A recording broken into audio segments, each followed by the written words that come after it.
Créer les conditions de la paix à travers la tech, ou plus précisément à travers la création d'un fonds d'investissement. C'est une initiative innovante pour espérer apaiser les tensions dans un contexte de crise, dans un contexte de guerre même. En plateau avec moi, Jean-David Bénichou, serial entrepreneur. Vous êtes un business angel, visiting teacher à PSL Dauphine depuis 5 ans.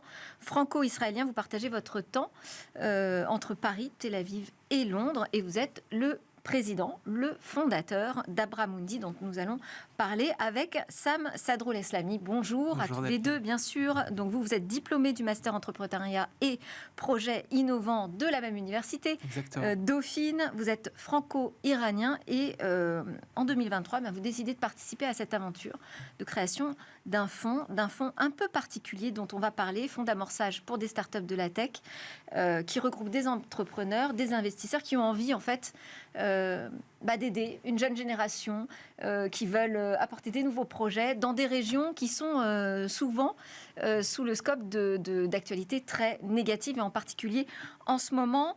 Vous fédérez quel type d'investisseurs déjà ? Bonjour Delphine, merci de nous recevoir. Donc, des investisseurs français uniquement ?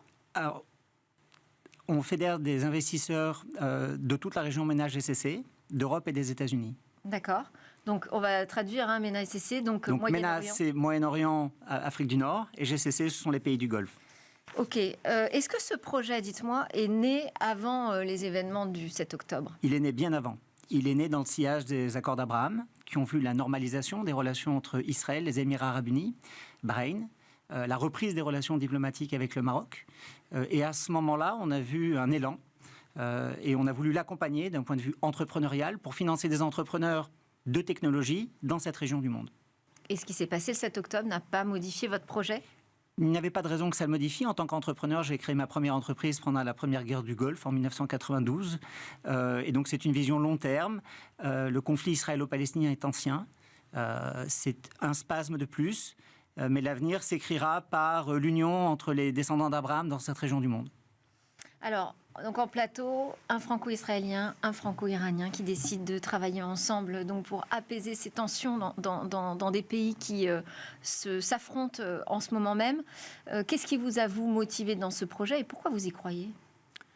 C'est mes racines, c'est mon pays d'origine. Donc quand j'ai rencontré Jean-David, qui était mon professeur à l'université, la première fois qu'il m'a vu, il m'a parlé farsi. On m'avait jamais fait ça. Ouais. Donc forcément, on s'est mis à discuter, on s'est mis à échanger, et la connexion s'est tout de suite faite. Et quand il m'a parlé de son projet, qui faisait déjà mûrir depuis plusieurs années, moi j'ai tout de suite été emballé parce que c'est l'opportunité pour moi d'impacter la région dans laquelle mon pays est, et potentiellement dans l'avenir mon pays, même si pour l'instant l'Iran est sous embargo et que c'est un peu compliqué. J'aspire un jour à pouvoir impacter la région et favoriser le développement de mon pays. Je vous posais la question de quel type d'investisseurs, quel business angel viennent rejoindre votre projet, parce que c'est pas simple de monter un fonds d'investissement. Déjà, trouver des fonds en ce moment, je veux dire, sur le terrain économique, c'est compliqué. Les convaincre de mettre de l'argent dans des régions aussi sensibles, comment faites-vous ? Alors d'abord, il y a énormément d'argent à investir et c'est une région qui est très riche. Ensuite, je suis entrepreneur depuis 32 ans, mais je suis également business angel et j'ai investi dans un peu plus de 120 entreprises de technologie en 10 ans. Et donc, c'est un écosystème que je connais bien et je suis absolument pas le seul à partager cette vision. On est heureux de la porter et je suis très heureux que Sam nous ait rejoint en tant que cofondateur de Abracid 1, donc qui est le premier véhicule. 50 millions, c'est pas beaucoup d'argent, mais ça doit nous permettre d'écrire 100 histoires entrepreneuriales mosaïques et donc d'amorcer un mouvement. Donc, vous les avez réunis, ces 50 premiers millions ? Alors, nous avons reçu beaucoup de soft commitments, et nous avons encore 6 mois pour boucler le budget. On a plutôt des raisons de penser qu'on va y arriver. Et vous allez les chercher où, ces investisseurs ? Comment vous les séduisez ? Comment vous les repérez ? Il y a deux types d'investisseurs. Il y a les investisseurs qu'on connaît, qui font partie de notre cercle proche. Et donc, on leur parle du projet, on leur parle de notre volonté d'impacter la région, d'investir, de faire du profit aussi. Et on les convainc. Et ensuite, il y a les investisseurs qu'on ne connaît pas. Donc, il faut aller les chercher, il faut faire du réseau, il faut faire de la prospection. Il faut leur montrer ce qu'on fait. Et c'est en enclenchant ces démarches petit à petit qu'on réussit à convaincre et à les embarquer avec nous dans ce projet. Et comment on crée cette confiance ? Elle existe. Il faut garder à l'esprit, comme disait Montesquieu, que là où il y a le doux commerce, les mœurs sont assagies. Quand on parle d'opportunités d'investissement et que chacun constate que la région MENA GCC, c'est probablement un terrain de jeu qui va être l'équivalent de ce qu'a été l'Europe et les États-Unis au cours des 10 dernières années, on a tout de suite l'intérêt des gens qui connaissent ce sujet. Qui sont les nationalités qu'on retrouve majoritairement là, dans cette initiative ? Déjà, la région MENA, c'est très vaste. C'est 20 pays, c'est plus de 450 millions de personnes, c'est un PIB qui nécessite encore de grossir. Mais on a 4 pays qu'on cible en Afrique du Nord et 4 pays au Moyen-Orient. Donc le Maroc, l'Algérie, la Tunisie, l'Égypte, etc. Et donc, nous, on convainc majoritairement les acteurs qui sont sur ces pays-là. D'accord. Donc, vous visez des pays en particulier parce qu'il y a un écosystème déjà très actif en matière de start-up et de start-up dans la tech, hein, parce que c'est ça aussi que vous visez.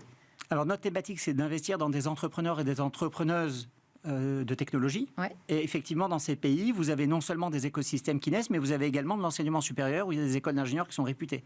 C'est le cas au Maroc, c'est le cas en Algérie, c'est le cas en Tunisie, c'est le cas aux Émirats Arabes Unis, c'est le cas en Arabie Saoudite. Et donc, ce sont nos destinations cibles pour démarrer.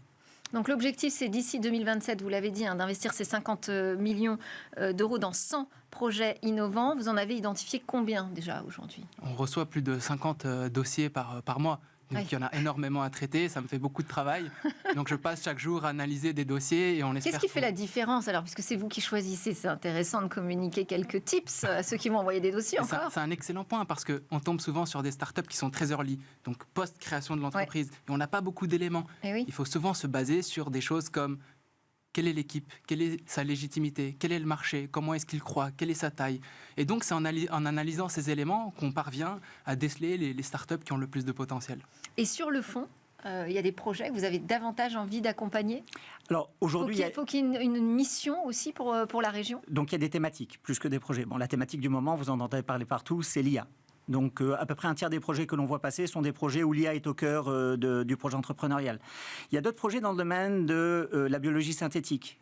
Comment est-ce qu'on fait un steak en passant par une cellule sans passer par la bête? Il y a beaucoup de projets que l'on voit dans le domaine de la robotique. Et de manière générale, beaucoup de projets qui sont liés à l'industrie du software as a service. Et donc là, ce sont souvent des plateformes pour les professionnels. Et vous pensez, enfin, vous êtes peut-être même convaincu que c'est par la tech, par l'innovation qu'on peut apaiser les tensions dans ces régions? Complètement. Oui. Déjà, il n'y a pas qu'un impératif qui est conjoncturel d'outrepasser des conflits. Il y a aussi l'impératif de la transition climatique.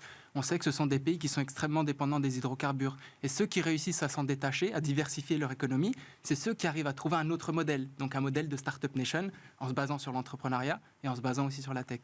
Et c'est aussi apprendre à collaborer, travailler ensemble, dépasser les frontières. Et donc pour tout ça, on a écrit une charte qui est la charte Mosaïque, qui est l'équivalent des 10 commandements du business et qui en fait transpose dans cette région du monde ce que l'on connaît en France et en Europe au travers du RSE par exemple.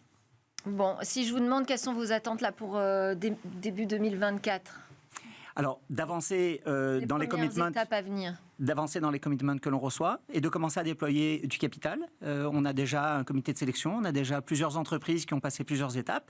Et donc, on pense qu'on aura réalisé 2-3 investissements d'ici le mois de mars. Et les startups peuvent encore envoyer des dossiers ? Elles en envoient tout le temps. Sur notre site internet. Très bien. Merci beaucoup à tous les deux. Merci d'avoir été réunis sur ce plateau. Merci beaucoup. Jean-David Bénichou, fondateur-président d'Abramundi, et Sam Sadroul-Eslami, donc cofondateur d'Abramundi. Et bien maintenant, on va enchaîner avec un tout autre sujet. On va s'intéresser à comment former davantage de talents dans ce secteur du numérique et de la tech.